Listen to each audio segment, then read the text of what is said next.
you actually do need to be willing to let everything go in order to reconcile and figure out who you are according to God's purpose. Because the money that you're making right now is in vain. It's for your purpose. It's for you. It's never going to lead you to a point of true happiness and true joy. So Mm-hmm. if we don't structure our faith and family first, we're just playing games.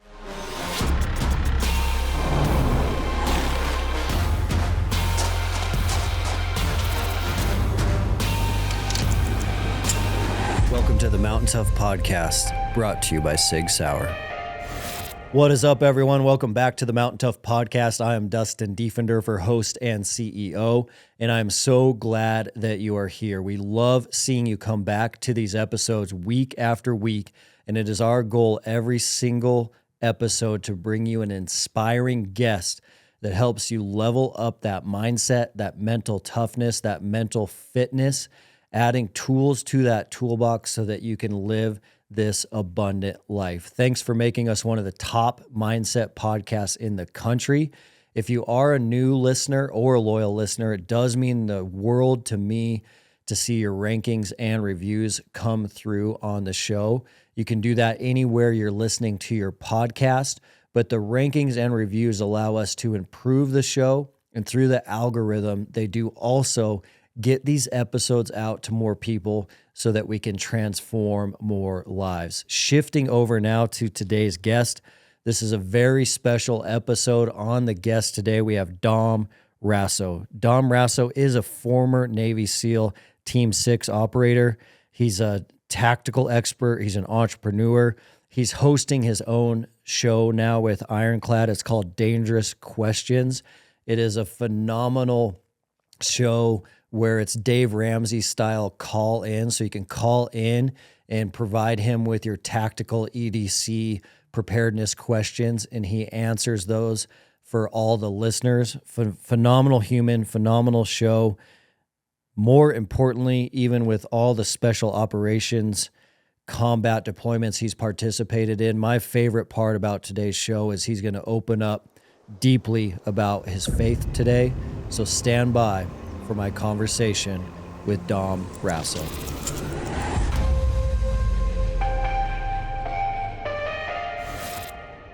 A lot of these issues that we're running into across the board right now are 99% tied back to the household and the American man or any family focusing on that household and protecting that household can alleviate a lot of these issues that we're trying to chase down. And that goes across the board from spiritual darkness in your household at the deepest level, all the way to, are you paying attention at home? Are you engaged at home? Are you present at home? So there's a lot that can be changed just by being there and being around for your family. And so picking up the gun is not always the answer if your family structure is not set up properly. Yeah, absolutely. And I mean, I'll just say the biggest glaring thing of my, 42 years of life at this point, of identifying where the threats are, because I obviously you have to have awareness to identify the threats. Then once you identify the threats, you have to do something about them. That's with every aspect of our life. That's with spirituality, physically, relationship wise, career wise. And I have deduced everything down right now at this point in my life. And I care deeply about the truth. I care deeply about positive outcomes. I care deeply about growing my faith. I care deeply about loving everyone possible unconditionally. And with all those things being said, the biggest threat that I see today is an attack on fatherhood. Hmm. It's not any surprise to some people to say that. And I don't know, I'm not on media much. I'm very much a man of action behind the scenes, especially today, like more than ever. Every second of my day is full of something, and it's usually serving my family or whoever's in front of me in any way possible. And with seeing these things, I don't know if that's the consensus right now. Is that an overt consensus that men are confronting to see? that fatherhood is under attack. So whether you're a son or a daughter or a father, if you're blessed enough to have the ability to steward children in this life, and you're a husband and you are trying to become a father, then the odds are against you more than any other thing in the entire world. That is just a fact. And so if we don't confront the threat and we don't identify it and say it out loud, then we're just going to keep going on about our business. We're going to be distracted with the world. We're going to go, we're going to live our career. We're going to high five our children. We're going to sort of have a good relationship with our wives. And we're just going to do that monotony until we leave the earth. And really, we're just kind of playing the game that the world has presented to us without really having a lasting effect. Mm-hmm. And one thing I've realized, it's kind of like, do I pick the gun up or do I go sit down with my 3-year-old and work on his spelling, right? And really, at the end of the day, we have to confront those two things in the state of where we're at and the effect that it's going to have. But this is a long play. I said it right when I started to defend the Second Amendment. When I got out of the military, I was like, whoa, this is crazy. What's going on? The Second Amendment's under attack? Why? But I realized that no piece of paper, no one person, no single action was going to change the course of what people thought or understood about the Second Amendment. I realized that this was a 30 to 45 year game with educating our children, because they have to be the ones to be like, oh, wait a minute, this actually is really important because my parents made me realize this truth. Well, even further than that, with spiritual fatherhood in the church, the element of fatherhood, it's an eternal goal. We are going to leave at some point. Life is short, but how are we perpetuating this eternal goal of realizing that fatherhood's under attack? If you cut fatherhood down, then everything else underneath it falls apart and implodes everything, and you can't hold up. The fatherhood in the church needs to transcend to the fatherhood in the home. We are running a domestic church that needs to be able to give our children the education, faith, and hope and love that they need to be able to be raised into good humans to go out and serve the world, right? And if we don't have that, it just is self-destructive with everything the world's feeding us. So again, this is like real-time prayer that I'm going through. I mean, I've even said this to men that I meet with on a weekly basis. I do a Bible study. I was like, I need to go in the wilderness about this and pray, because there's something very deep going on right now with us having to stand in that breach and realize that we have got to confront this threat. And it's so much harder to do than picking up a gun and going to grab a guy out of the house. I mean, that's easy, honestly. Like, show me where to go and give me the right gear and cool, I'll do it. But what's really, really, really challenging is to be a great father, to become a great father, and to raise our children. Because the other element to this, and again, I don't want to take all the air here on this subject, but the other element to this is that we in our generation weren't raised to understand what this even means. We've been so distracted since the 60s and the 70s, and when we got handed it. We were not set up for success here. And we're seeing a rise in the men that are confronting this issue, and I think in different ways are taking responsibility for it.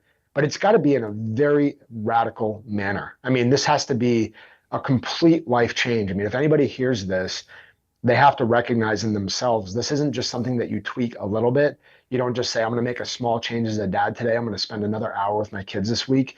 You have to be completely willing to lay down your life for this, to get it right for your children and serve your family in a way. And as men in this age, for us, I would say the threat on top of the threat is the whole ego, the mind, the self. So at the end of the day, what happens is that we have the threat on top of the threat, which is this idea of like, we're meat eaters and we're alpha and we're natural leaders and we want to go take action and we want to go lead. But that's to a fault, because it distracts us from the most basic things possible. And that's the self-denial of those roles in order to be a great father. Fatherhood's the most selfless thing that I've ever done in my entire life. Nobody in the world is going to give me credit for what I do extra for my children. And so there's this balance and struggle of the internal ego of like, well, I want the world to like me and I want likes out there and I want to be able to be stroked for everything that I've got going on.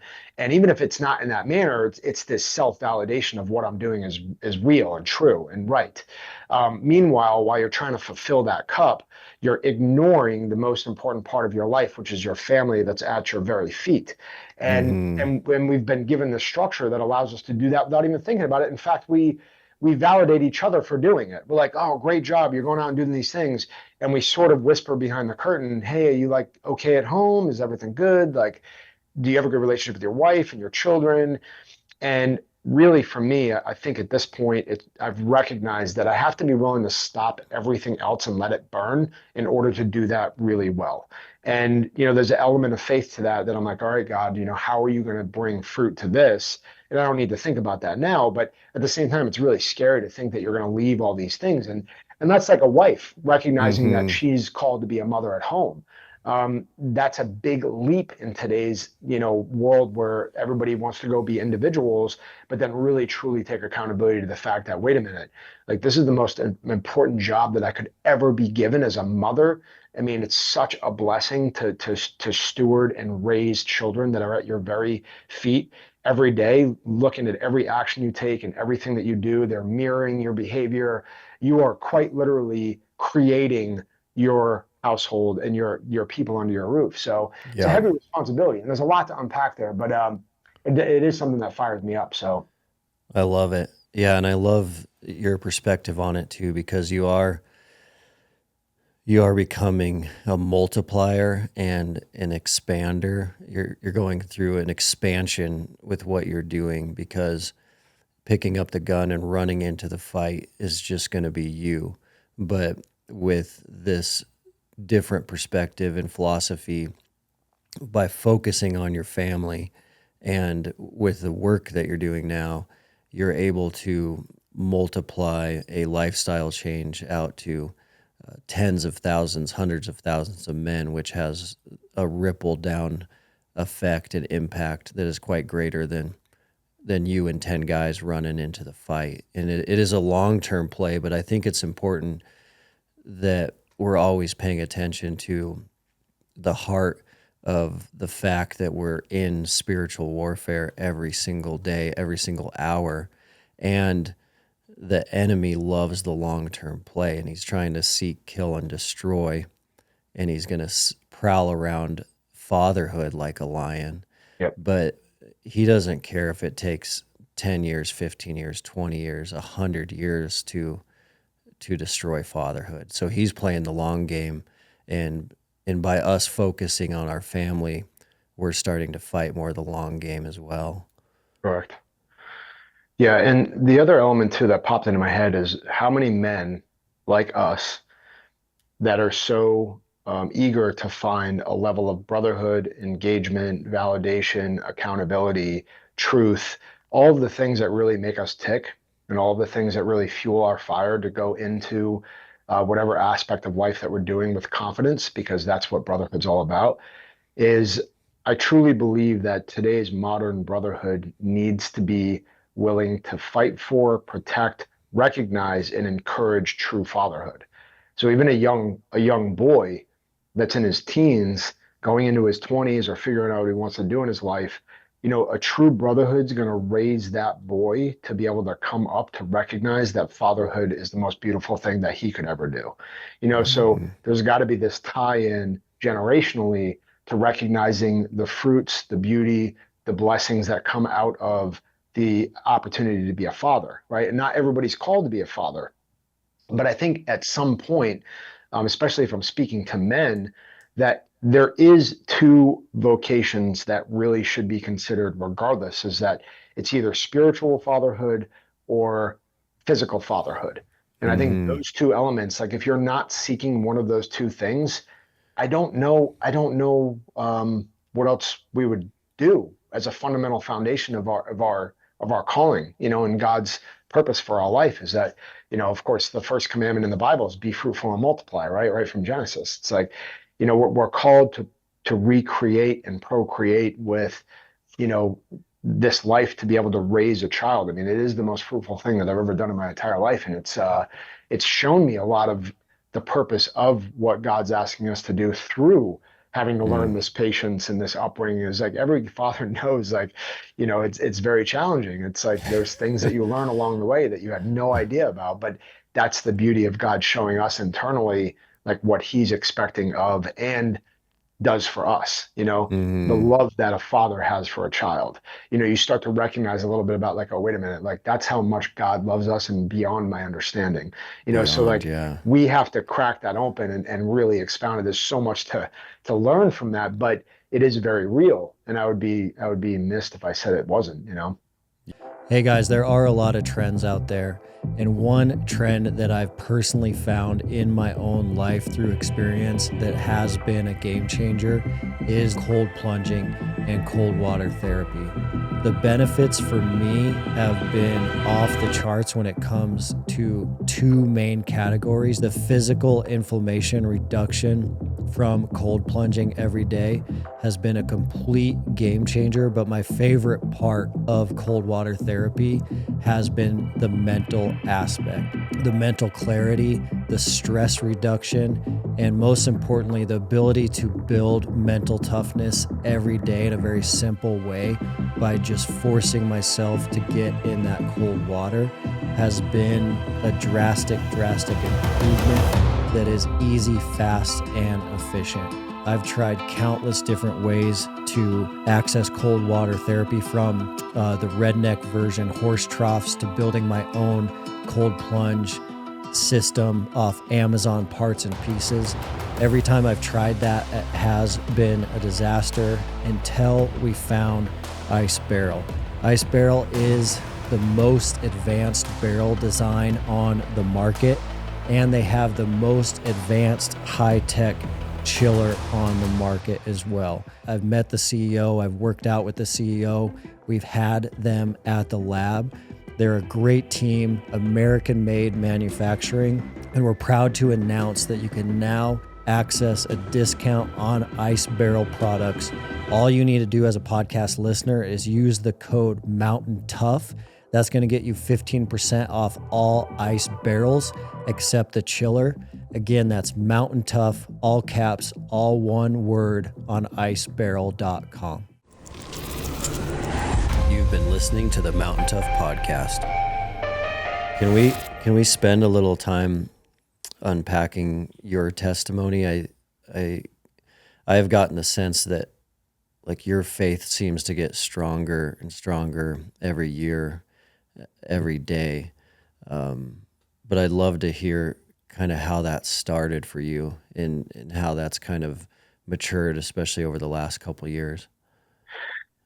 Yeah, when you look at the purpose of our lives all the way back from when we can remember, when you truly recognize that God is working in your life, when you actually have that like moment of, oh, okay, this has been working this entire time, whatever challenges have we been through as a kid, in our careers, all of the obstacles that we've been through, all the adversity we've been through, we realize that it was for who we are today, right? Everybody can say that, recognize it, because it is true.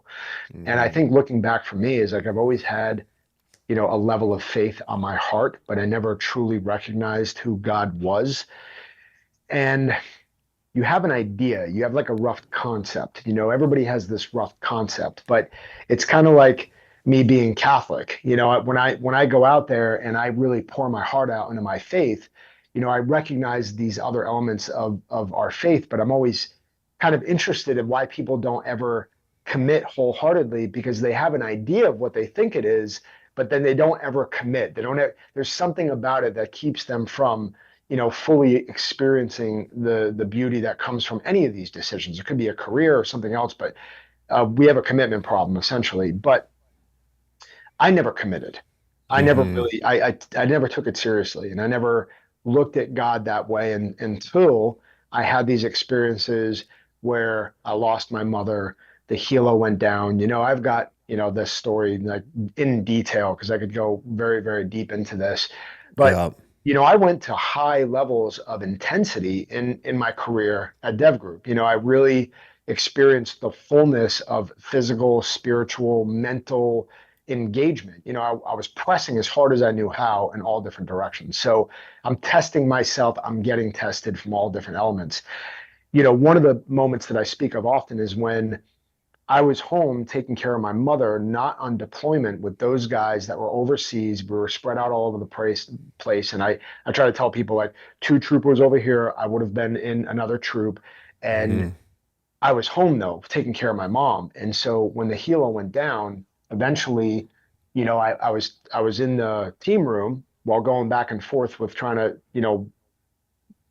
do the best I could for my mother, but they didn't know that I was in that squadron. And so what Yeah. happened was when I was recalled, I took a drive into work trying to wrap my head around what was going on. All I know is as I got recalled, and when I was sitting there, everybody was scrambling. It was like this chaotic scene that you'll never be able to really fully understand or recreate. Mm. And I'm sitting at the table just staring at the wall of all the names that are up there, and I'm just still, and it just feels like everything's buzzing around me. And somebody just comes up to me and is like, "Hey, you need to figure out." I was in a space of like, they said, "Hey, if somebody's in knows anybody in gold, then sit here." Right. And Mm. so I was like, okay, well, I'm gonna just walk in here like a zombie and sit down. And somebody came up and slapped that paper in front of me. I was like, hey, you need to figure out who you're gonna go notify in a very matter of fact manner of like, we just got to get it done. And so when that happened, it's like time froze still, and I'm Mm. staring at this list of all these men that I trained with, fought with, slept with, ate with, and everything. I mean, these men that I just knew, with all my heart. And I'm staring at this list like, what did you just ask me? Did you just ask me to pick a name? And I sat there and I don't know if a minute went Man. by or 30, but it was like somebody had to kind of snap me out of it, like, hey, what are you going to do, or how can you help, type thing. Man. And I don't know if I like leaned over to somebody next to me and kind of like tried to explain that I was like, hey, these are my guys. Like I obviously knew some and worked with some and trained with some more intently than others, but it was a paralyzing thing. That was almost like I had to have somebody tell me what to do. You know what I Man, mean? just Like, froze. just pick somebody for me because I don't want to make that decision right now. Mm-hmm. I wasn't even in a state to process that. So during this time, the reason I bring that up is because God permitted this moment for me in my life. And it was so intense and it was so just overwhelming that began the journey of, then my mom passed away shortly after that. Then I had to go home and bury her. Then I was going to funerals every day. I mean, there was a point, I think maybe 10 days straight, where it was back to back to back. They knew they had to set up the funerals that way so we could make it to as many as we could. So I was on a Unreal. flight, out to Maui, and then getting on a flight back and going to Tennessee. I was doing everything I can to jump on a plane, a bus, jump in a cop car, a taxi, an Uber, whatever. Like I had to make the timelines as much as I could. And there were some that I couldn't make. Mm. But I was in this whirlwind of funeral after funeral, and I'm going to all these churches and I'm going to all these families, and I'm experiencing all of this loss, this deep loss. And I remember going up into Arlington, which is where they had one funeral for 13 guys.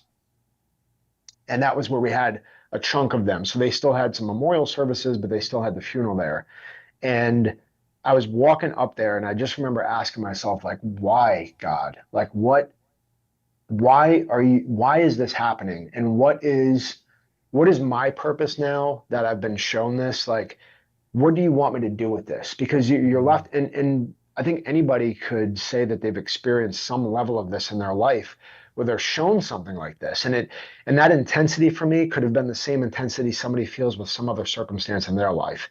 It's the way that we're built, it's the way that we're going through life on our different journey, but it doesn't mean the intensity is any different. And it Mm-hmm. just was that moment for me to kind of look to the sky and be like, what do you want me to take away from this? What am I supposed to be doing to honor these guys' life, to understand our existence of what we're doing here? Because you question everything. Everything's in Mm-hmm. play at that point. And so I think that sparked something in me. And it was a matter of also just being in these churches and being in these families and being in these settings in such an intent, high pace that I really deeply asked the question, like, what is the connection to all this and what am I supposed to do with it? And that led me down a road of a slow journey of going back to the church. And Mm. everything about what I've done has felt absolutely right. Like everything, every step that I've leaned into it to be like, you know what, I've talked about this before. baptizing my children was very, very important to me. For some reason on my heart, it was always just something that I knew that was right and true.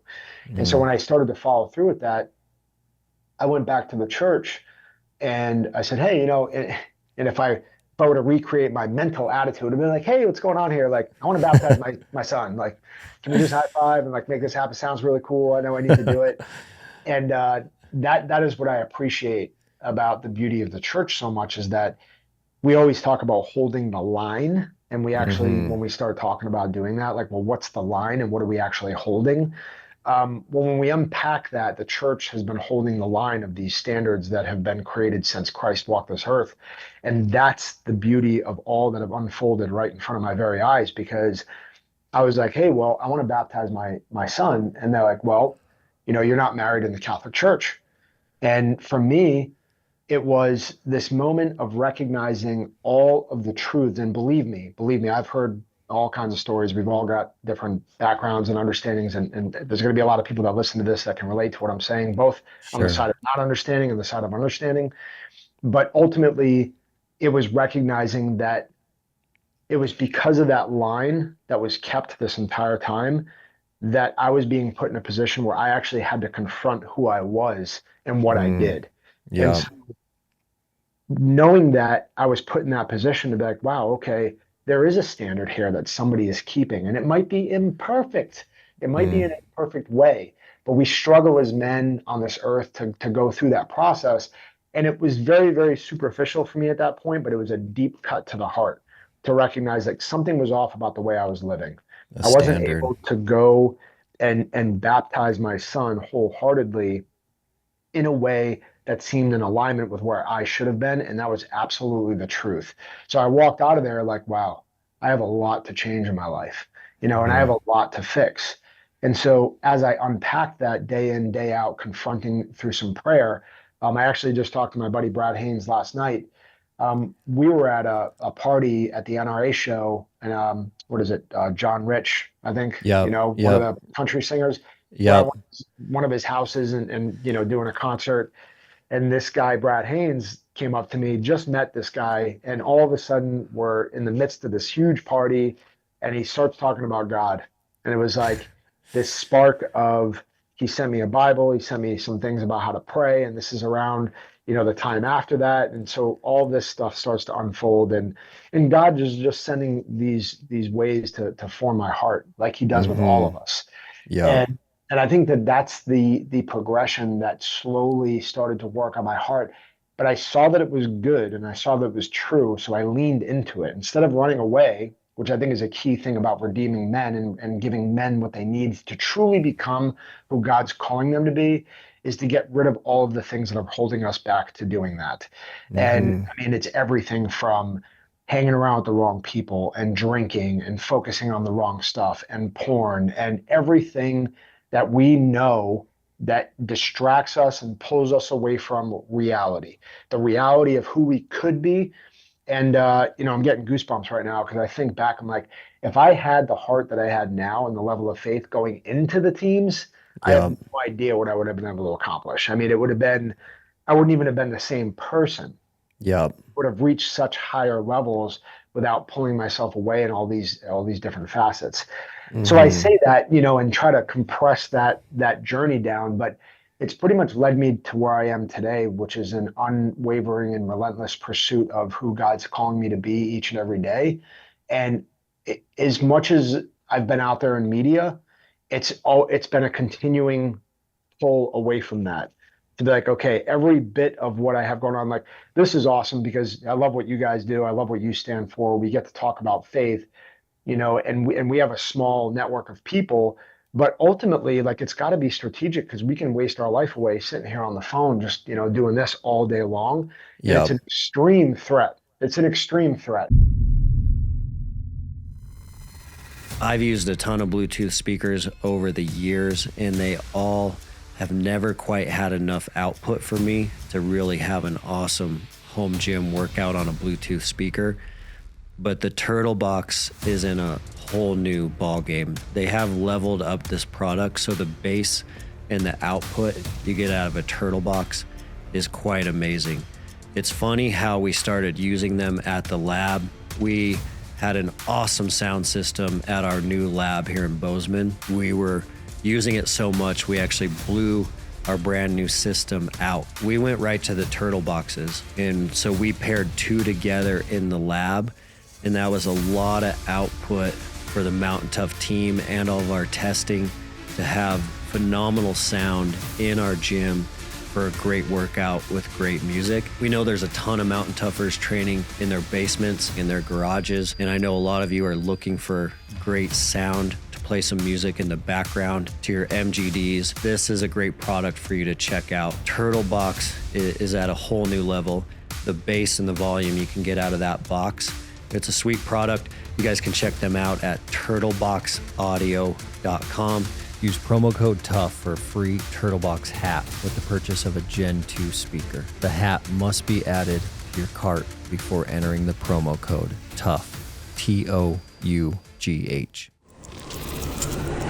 You've been listening to the Mountain Tough Podcast. I mean, if any man out there listening to this is not taking what they do on their phone on a daily basis seriously, like you're already losing, you know? Yeah. And we have to take control of that. You know, it's just an example of what we are recognizing in ourselves, which is part of that journey to ultimately give it to my kids. And if I don't radically make a change to myself, I'm just going to perpetuate the same things that are okay to my children. Just like this in my kitchen, and be like, you know, and my son comes up to me, he's like, "Hey, Dad." I'm like, one second. You know, Yeah. I mean, the next thing they're doing is running around the house with a Lego square going 1 second. They model everything. And we need to take that to a seriousness that we've never really done with anything before, because we are, you know, under attack. And I think that's what that journey of faith has shown me, is that every time I step into it, it sucks because I have to confront something of myself. It sucks. I mean, it's a never ending journey of being like, oh, I have to stop that, don't I? I have to stop doing this, don't I? And you can look away from it, or you can continue to go, you know. And I always say, this is the games that we're really smart. We're really smart at playing games with ourselves too. And I'll give you one example of like this faith journey. Is I was doing a medical lab at one point, right? So we have, you know, different things we utilize for medical lab, right? Different animals. Well, when I was going to do that medical lab, you know, I was getting ready to walk into church, and I asked myself the question. I was like, I wonder if this is ethical and moral, like according to God's purpose, right? I'm not a theologian, and I'm sure there's people that have studied this in the context of biblical scripture and tradition and of all these things, right? So I know what I want to do, but once the thought popped into my head, I said, you know what? The instinct of my man heart said, I'm just going to wait till the course is done, and then I'll ask the question, you know? But then I caught myself, and this is the nature of our heart. This is the nature of forging and redeeming ourselves, is that I said, dang it, I can't just walk away. I said it and I thought it, and then now I have to do it. Conviction. So I was like, it was the moment of going into church being like, oh, I'll wait till it's over. You know, nobody will ever know. And I was like, nope, I got to turn right around. I was like, hey, Deacon, I was like, I got a question for you, right? And then I unpacked it. And then ultimately he's like, hey, I just went through a course about this. Let me explain it to you. And it was like, perfect. God put me here for a reason, but he also tested me to see if I was going to turn away from what had come onto my heart. And this is how the Holy Spirit works in everybody's life, is that this truth gets confronted, and then we either turn away or we don't. And the forging of a man is leaning into that, okay, I just got to do it and take action. I have to listen. I can't run away from it. It means I might have to change and confront something really difficult. It might mean loss of money, loss of friendship, loss of status, loss of health. I mean, you name it, right? That you have to be willing to give it up. And that's part of denying ourselves for the greater good. And I think that that's the essence of what I've recognized in my faith, is that it's a journey of that all the way till we die. And I'm going to screw it up all the way till I'm sitting in a coffin, but I'm going to try. So I think that's really important for listeners to know, is that it's been a lot of small transitions to looking at you today versus versus that year of Extortion 17 when you started digging into this faith, and it wasn't like a black and white on and off life change. These Right. things are slowly chipped at you. You're slowly chipping away. You're slowly forging. You're slowly getting that conviction and then changing, conviction and then changing, repenting. Because I imagine even like those first couple years pursuing this road, there was still probably like a lot of alcohol. You were still kind of going through different seasons of figuring all this out.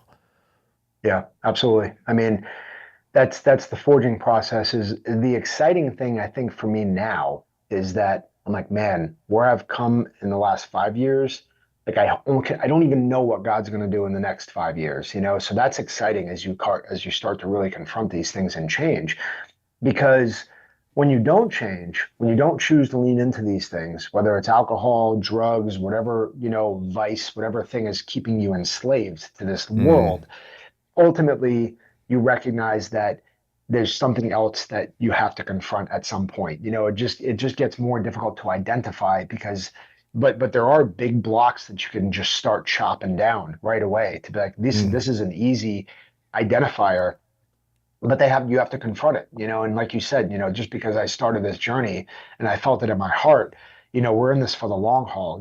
God tests us and we're challenged along the way, for different reasons and for different purposes. That's why time sometimes is so difficult to wrap our head around. Like the idea of time, like look what we've done up to this point. Now, what are we supposed to do with what's left? Even though I don't know what's left. That is the challenge of identifying and kind of reducing down to the fact that, man, this needs to be effective. I mean, I just told my wife last night, I was like, I might only be here for another year. Like this might only go, something might happen. I mean, we lose friends all the time. We have no idea. There has to be this confrontation of being prepared, right? And preparing ourselves for, eternity. Hey guys, I want to let you know about Jace Medical. I know a lot of Mountain Tough customers, a lot of Mountain Tough community members, those listening to this podcast are going on big hunts, massive expeditions all over the world. We love seeing that, and we love that you already know that you have to train physically for these trips. You have to train with your weapon. You need to be proficient with your weapon, but an often overlooked area of these expeditions is your personal medication. We actually just got back from a trip like this. The Mountain Tough crew went to Kyrgyzstan, and we needed the peace of mind of a customized medical kit that we could take with us, and we needed it at the exact time for this trip. So we went with Jace. We got our Jace case sent directly to us. We were able to grab it, open it up, throw it in our Kyrgyzstan pack, and take it with us. It gave us the peace of mind that in these international environments, we were going to be covered when it came to infection, GI issues, and anything else we were going to run into overseas medically. So check these guys out, an amazing company. The Jace case is going to come with 5 antibiotics that cover the 50 most common illnesses that you're going to run into anywhere in the world. But additionally, there's 29 add-ons that you can choose to customize your kit. So you can throw things in here like ivermectin, EpiPens, anything you need to customize it personally for you. So check these guys out, an amazing brand, amazing company, very practical for the Mountain Tough community. All you need to do is go to jacemedical.com and use the code MOUNTAINTOUGH at checkout.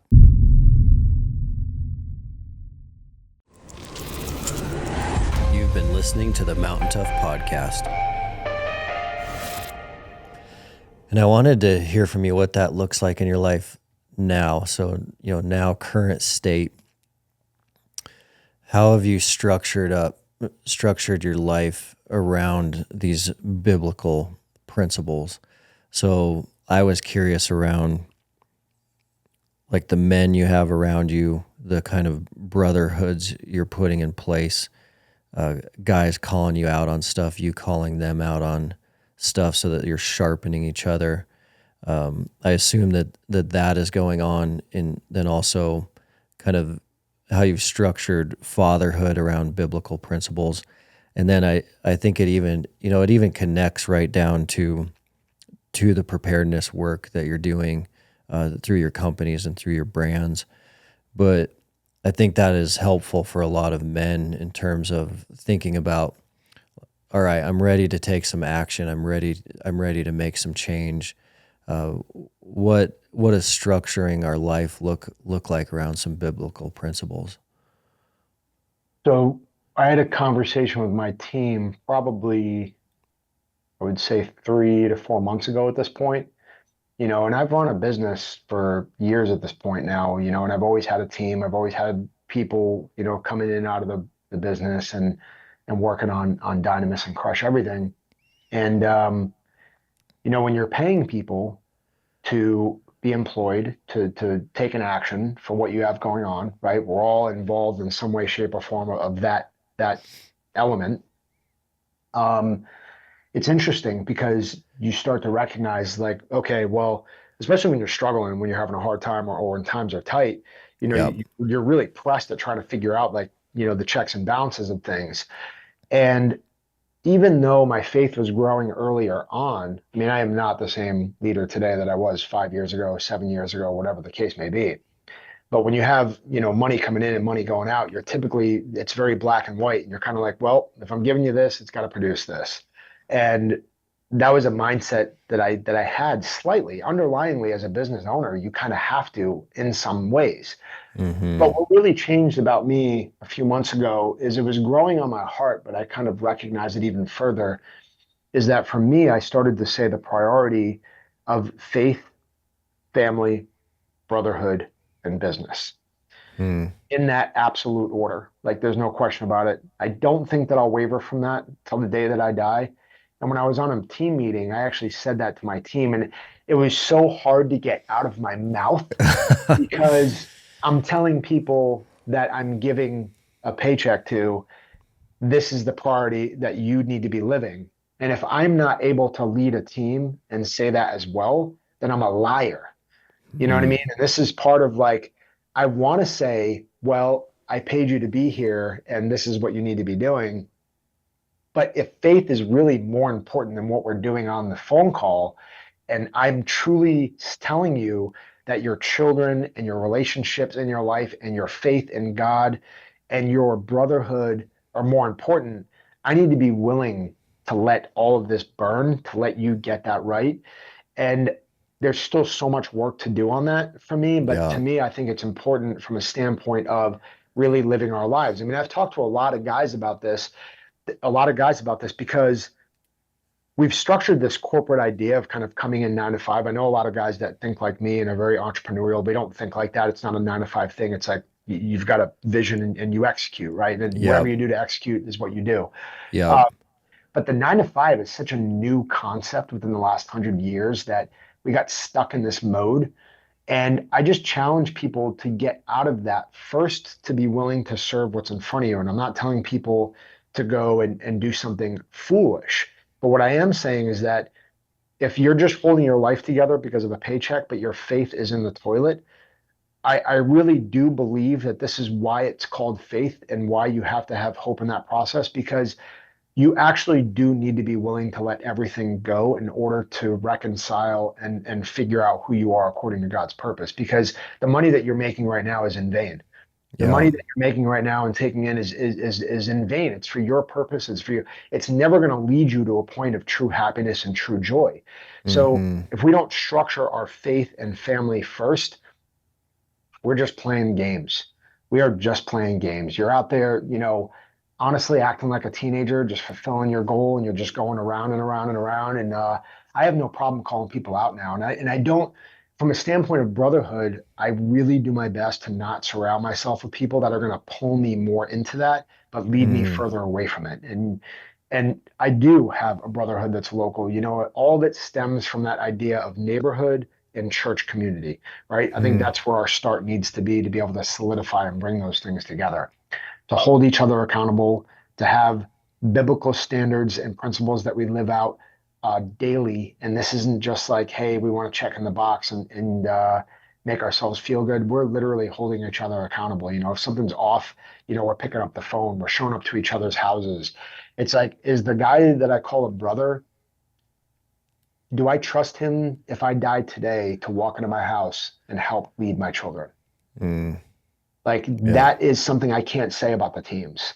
You Mm-hmm. know, there were probably 2 guys out of 20 that would have been like, I'd leave you with my kids, you know?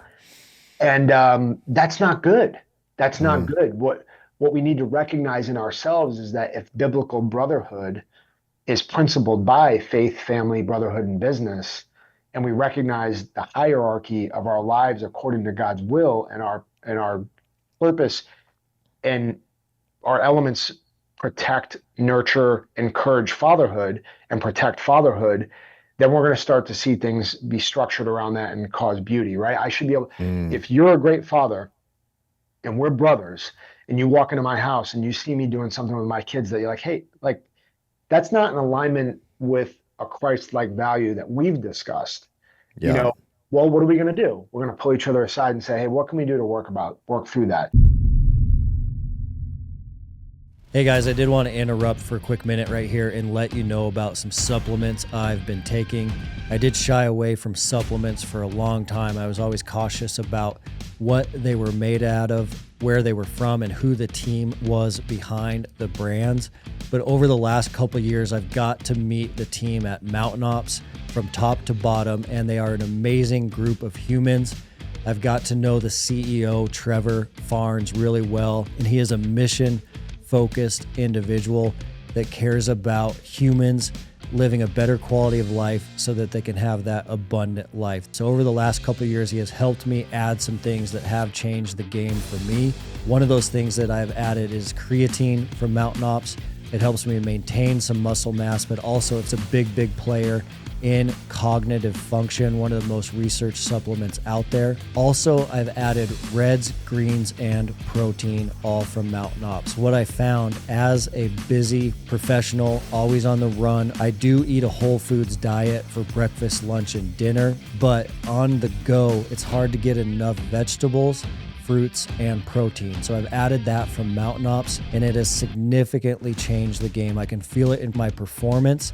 I haven't got sick for a long time, and I can certainly feel it in my mental clarity as well. The last thing I've added is the Mountain Tough Hydrate product for the backcountry, for hunting season. When I'm in the hills, I do run short on those electrolytes. We even have a Mountain Tough flavor, the Mountain Tough Lemon Lime Hydrate, and that is a game changer for hydration in the backcountry. So I keep it really simple. That is all I've added to my protocol, and it has certainly helped me, and I certainly believe in the team and the culture behind Mountain Ops.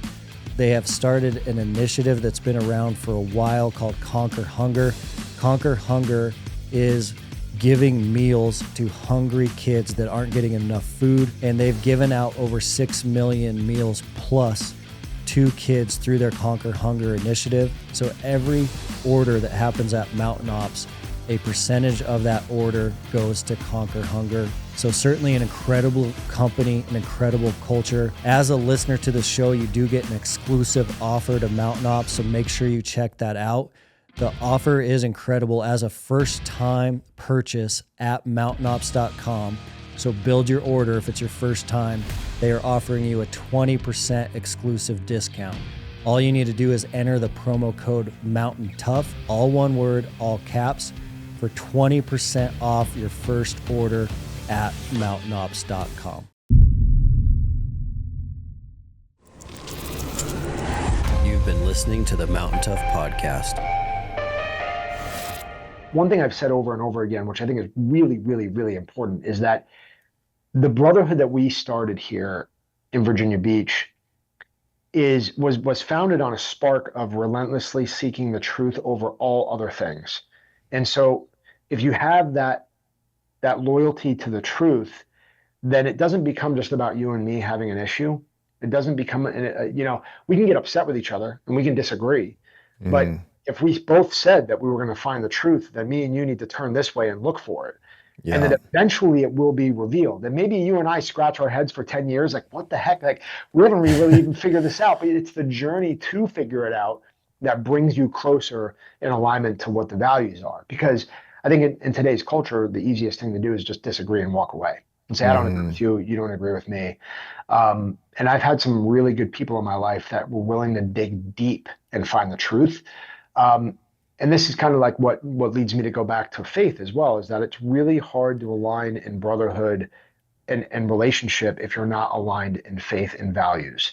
I Yeah. mean, I can't tell you how important that is. I mean, it's so important because we can the three types of relationships, right? There's virtuous, there's pleasurable, and there's utilitarian, right? Those are the three categories. I'm sure there's some variables in between, but for the sake of the conversation, those are your three. Well, I was even talking to a priest, and in seminary, they don't necessarily say that the utilitarian and the pleasurable are bad. They don't say that those are inherently bad. But what they do is they hold the virtuous relationship in the highest regard. So Mm. if we're in search of the highest and best use of our time, value, relationship, and brotherhood, it's not that we can discount these things, but they certainly shouldn't be the focus.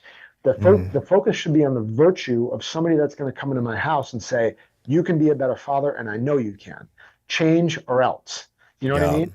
Yeah. And so if all we do is focus on the pleasurable one because you want to go and watch your football game on Sunday and you high five each other and there's no real accountability and you just go to each other because it feels good, honestly, Mm-hmm. that type of relationship to me at this point sucks. I have no interest whatsoever in going to hang out with people just because we're going to go stroke each other's ego and not really dig deep into anything. Because I'm not going to change through that experience. What changes me is true virtue. And I think that it's just me explaining a lot of what I hold important because that highest regard of virtue is what we should be striving for with other men, with other Yep. people, other relationships, and that helps us rightly order our life in order to our faith, our family, our brotherhood, and our business. Yeah. So when we get down to the utilitarian purpose of, why do I have a company? Well, because I had a profession that I loved doing. I loved creating low visibility gear and reduced signature stuff. I wanted to be able to defend people's lives in a situation where we were stuck out in town and a guy pulls a gun out and is like, well, God clearly gave me these skills. I have to be able to do that. So I love building gear. Let me start a business. And then with Mm-hmm. that journey, even today, I pray every day, Lord, how do you want me to steward this business for the greater glory of what people are doing, right? How do I do this in a faithful manner? Can I arm somebody faithfully to give them the gear they need, to give them the mindset they need to say, love God with all your heart and love the people around you. And when that's threatened, we have every right to sit there and defend what we hold dear, right? Because we love what's Mm. behind us. Evil presents itself, it's a real thing. I just happen to be in a business that does that. And it's a utilitarian at the majority of it. Yeah. I've been trying to add more and more faith to it, but I think from a standpoint of my growth, that's a daily prayer. How do I Mm. do this well? How do I do it faithfully? And I think if we're growing in virtue, we should be asking ourselves that question if we run any business or steward anything in this world that's making an impact and or affecting people's lives. So I know you asked a lot about, what's evolved and how I structure my life, but I think that's a key element that I would challenge anybody to really look at. How are they ordering their life in the standpoint of their faith? What's your Yeah. faith in, and where's your faith leading you? I mean, that's a serious question for anybody, whether they have faith or they're faithless. I think it's Mm-hmm. important to regard whatever that path is for you, to recognize it. And one last thing I'll say, my wife and I, we have been so adamant about this, through prayer. The biggest thing that we've been saying to each other lately is that we'll know them by their fruits. And this is something that is deeply impactful in scripture, is Yep. that we are to test everything that we are involved with and we are to know them by their fruits. Mm-hmm. So if you visualize your life going in a certain direction or going somewhere, I hope that you can visualize the fruits of what you're following and who you're hanging out with and what you're involved in, and that the fruits that it's producing is what you envision to be good and useful and right for you as you evolve. I mean, that is a standard that I think her and I have both recognized that we have to pay attention to this, and you can't look away from something that is producing beautiful fruit and according to God's plan, and you Yep. have people, love people unconditionally and help others and serve others and pour themselves out and deny themselves. I mean, that's where we want to be. Are we going to trip over ourselves and screw it up every day? 100%. But Yep. I certainly think we need to try. Yeah, that was where you started was really convicting for me, where you talked about the faith at work. I think, a lot of similarities there with Mountain Tough and being small business owners.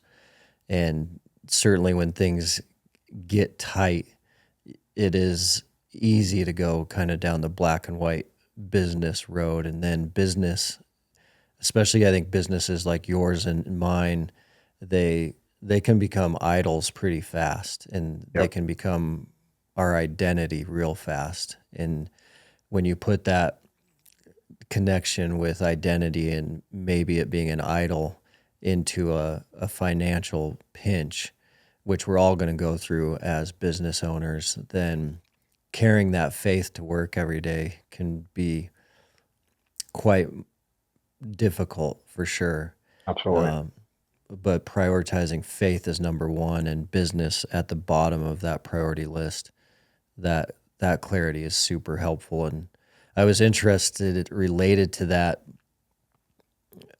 How do you navigate your coworkers, your employees, your team as a small business owner over the years regarding, have you had difficulties with those that are faith based and those that are not faith based? Yeah, that's a great question. A lot of the spark of change and the talk about the journey again, trying to abbreviate everything in this conversation, but a huge heart, a huge part of my heart changing was somebody that I was really close to opposing the view of faith that I was currently experiencing. And Mm-hmm.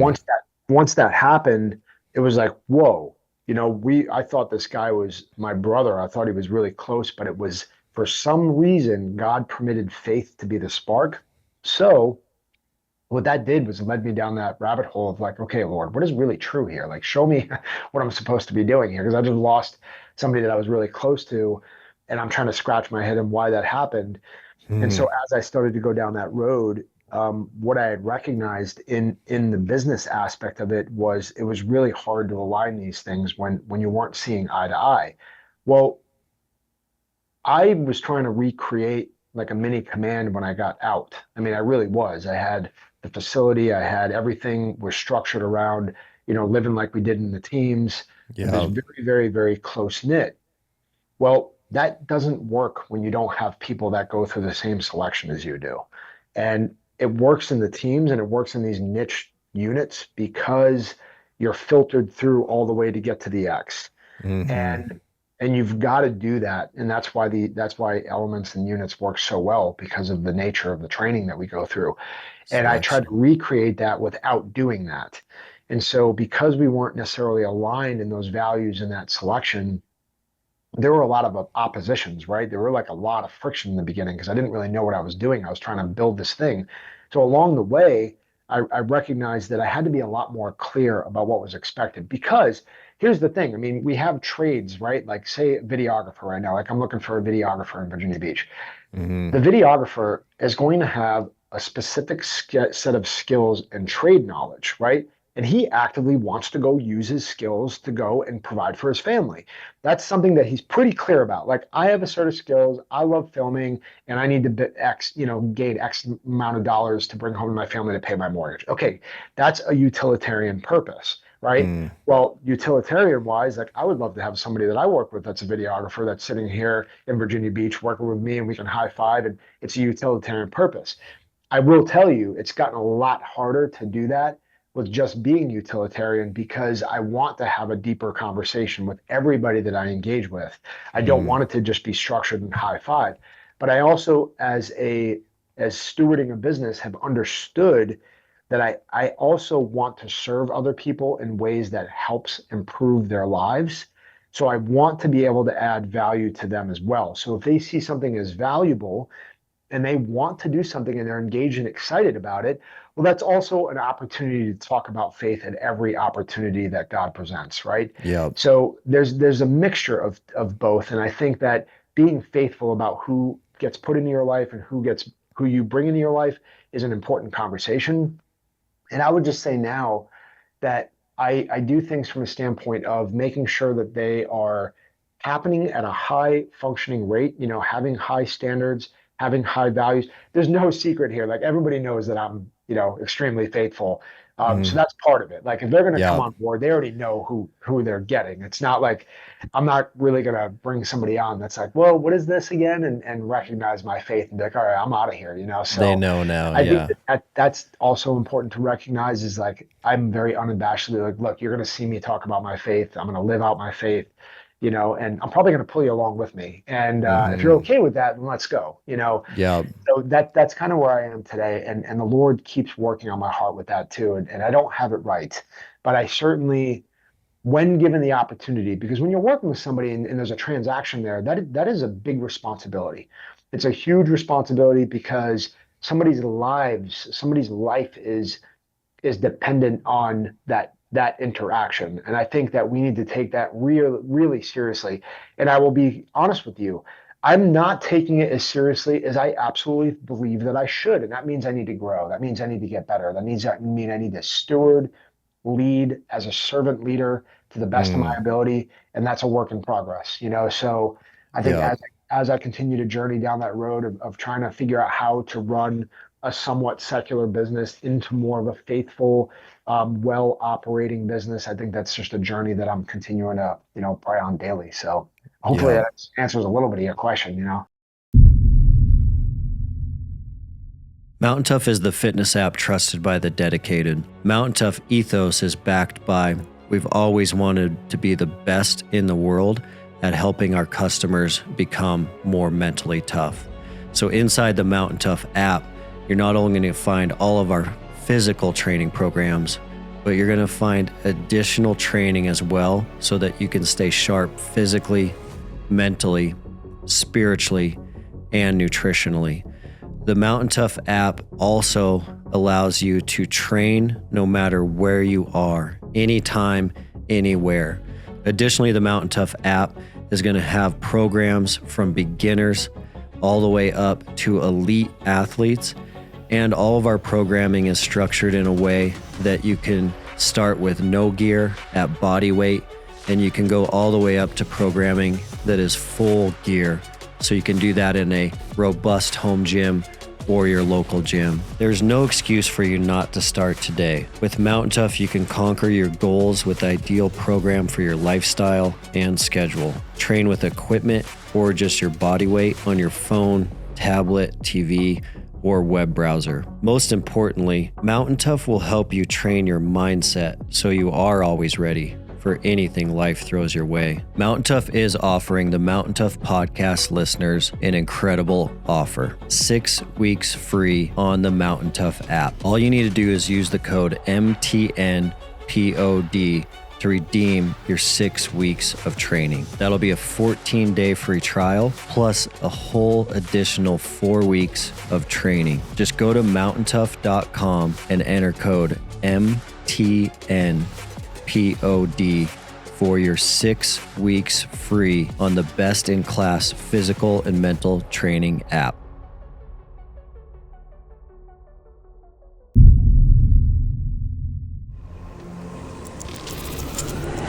You've been listening to the Mountain Tough podcast. It's easy to not realize how big that is every single day. They got families to feed, and they got missions and dreams that they're pursuing, and under the stress of the day to day, we can forget that sometimes. Yeah, absolutely. And I need to do it more. I really do. I mean, I want to provide a great opportunity for people because the one thing I want to be clear about is that faith, family, and brotherhood is before business for me. Mm-hmm. So it's like if I'm open about that and I confront that right off the bat, when they see me not here because I'm with my family, they know that that's the case. They know that I'm at church before I come into work because that's the case. There's Mm-hmm. no resentment with the fact that like Dom's just not going to be here sometimes because he wants to be with his children. And as long as they know, like, hey, you're here because you want to be here in this specific role, and we can both help each other get to where we want to go. and we're good with that. And as long as everybody is happy and understands and is clear about that, that makes me happy. And in the meantime, I want to continue to grow as faithfully as possible, leading by my example and doing the best I can. I think if I lead by anything, I'm always with my family, always, always, Yeah. always have my children with me. Um, and I do everything just with them, very radical way. I'm not really with my family without my family too often. So I love it. This has been incredible, and we are almost out of time, Dom. But in closing, I wanted to definitely hear a little bit more about your new show. Had the chance to jump on there with you and ask you the yeah. question about Grizzly Defense, but it's really cool what you're doing. It's awesome that you're working with Ironclad on that. But just so everyone knows, how did that happen? What's going on with Dangerous Questions? So Dangerous Questions was kind of the spark of me really wanting to add value to people's lives. We often, you go to bed or you're thinking about something. I've been through so many different experiences where I know that God has allowed me to see that people can't understand it like I can. People don't know how to deal with a threat like I can. A threat pops up and it's so second nature. I get excited about having to create a solution. You know, I mean, really, if a threat popped up right now, I'd be like, yes, like, what do I get? Okay, my brain just goes into figure it out mode. So Yeah. I know that there's an element, it's kind of like writing a book, people want to get stuff out there before they're dead, because like really what good is it if you take it to the grave? And I think for me, it's a little bit of that where I just want to be able to provide something for people to take home, to take away from. Maybe it's this one instance or episode that they're going to hear one thing I said that when a threat pops up and presents itself in their life, they're like, you know what? I thought about that already because I visualized it because Dom said it on this episode. And really, Yeah. that Dangerous Questions was about. And it's an evolving show. That's the great thing about Ironclad is like we're constantly talking about like what do we do to make it better? People were calling and asking all kinds of questions, faith-based, medical-based, threat-based, raising your children. So we kind of left Hmm. it open to be like, where's the best value for people? How are they gonna really receive this and take it away? And I just am willing to answer whatever gets put on the screen. I'm just like, hey, bring it, like whatever you Yeah. ask. I'm not gonna have all the answers. And I think part of me too is also thinking, we all have subject matter experts that we rely on. It could be faith, tactical wise, gear wise. You pick up the phone, you're like, hey, bro, I need to ask you a question about this. Yeah. I think having experts come in on the show is going to be important too, because it's like when I reach a roadblock, like somebody asked me a question about like chemical warfare, and I'm like, Yeah. tactically what I would do, but there's some elements of that I'm sure that somebody would way more geek out than I do with like what gear and what to do. It's just like I'm not like a prepper where I've got like a whole bunker full of like Gas bios. masks. Yeah. So I'm sure somebody's got that dialed in. I'm like, all right, Lord, you got this, and we're gonna go into the fight, and I'm gonna do everything I can. But ultimately, I think that the show is based off of just bringing as much value as we can to people in a way that allows them to see and understand breakdowns of threats in a more intimate way so that they can take value. I always encourage people to take notes, write this stuff down. I'm breaking it down in a way that I'm looking at what's going on in the street, and they're very Hmm. real scenarios and they happen every single day. Me and you are probably going to end up in one of them before we die, right? And Hmm. it's just a matter of time. People are getting more risky. Threats are increasing worldwide. They're changing and morphing in different ways. And so it's just good to lean into that. And that's my way of taking that to the average person and citizen to be able to give them something to go off of when it hits the fan. Nice.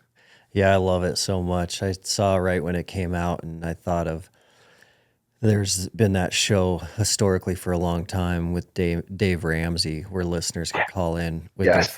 with their finance questions, That's and it's it. And all we yeah. we actually talked about that before the show because I was like, Uh, and I was like, why don't we have people calling in? I keep telling them yeah. it's hard to sync up the phone calls, I guess, but tell Ironclad, tell Jeremy, say, hey, let people call because I think that would be great to have people on the line. Yeah. Not everybody wants to get on a video. You know what I mean? Video is tough to get everybody to do, but I think people are a lot more comfortable calling. But I was Hmm. like, send it, turn the line on, let them ask a question. I don't care. Yeah. I love it because it's just like that. It's like people calling into Ramsey, but instead of finance and 401k questions. It's EDC and preparedness. It's awesome. Yes, 100%. Like I want people to call in. So hopefully Yeah. we start doing that soon. And that's part of the evolution of the show. We just want to be engaging because you can sit there and listen to Dave Ramsey all day long, right? Like, oh, this is a scenario I can sort of relate to, Yeah. Oh yeah. That's this with the tactical side of things is like, how do we just bring value, unabashedly be like, wait, you're carrying like that? Like, what are you doing? Like, no, Yeah. you got to take this, change it around, get out of the car this way. And, it's hard sitting in a chair talking about some of this stuff because I'm kind of like, all right, I want to get up and move and show somebody and do a demo. But Yeah. for what it is, I think it is adding a lot of impact. People are really, receiving it well. So it's been good. I love it. Yeah, that's awesome. And it's a cool part of God's story too. I mean, God's taking some amazing skills you learned through a previous career and applying them to multiply out to more people. It's awesome. I will be honest though, I get done with the show and I'm like, man, I got to talk about faith more, and I pray before every episode, I pray before I film, but there is something on my heart right now that's like, where is God asking me to be? Because I do think things like this where men are listening, because there are so many men that are seeking something. We all know that it's an open conversation. I think most men understand that everybody's leaning into. You got Exodus 90, you got all these other things that are kind of gaining popularity because it's a true and beautiful thing for men to continue to grow in their lives. So there is something like that I want to be involved with. And I've had conversations with all kinds of people. I mean, people that, are making a lot of impact right now have called me up, say, hey, let's do something together. And I'm just not there yet. I don't know what it is, but I'm being patient. But I think God will open the door when the timing is right. And then in the meantime, I'm just going to be raising my family and raising good human beings and serving my wife and taking care of my community as best as I can. Love it. Well, appreciate you, man. Thanks for coming on and appreciate what you're doing. Love what you stand for and everything that you're doing to help men spiritually, preparedness wise. You're definitely, changing the fabric of this country by being a good father. It's what we all need to be focusing on right now, and really appreciate you. Yeah, man. Amen. Thanks for everything. I love that hat, by the way. Crushing you. Yeah, I mean, keep up the great work. I mean, making a difference every day, just one person at a time, and that's what our calling is right now. So continue to be a great father yourself, and I'm sure we'll be talking soon anyway. So God bless you and your mission. I'll be praying for you. Thanks, man. God bless. You too.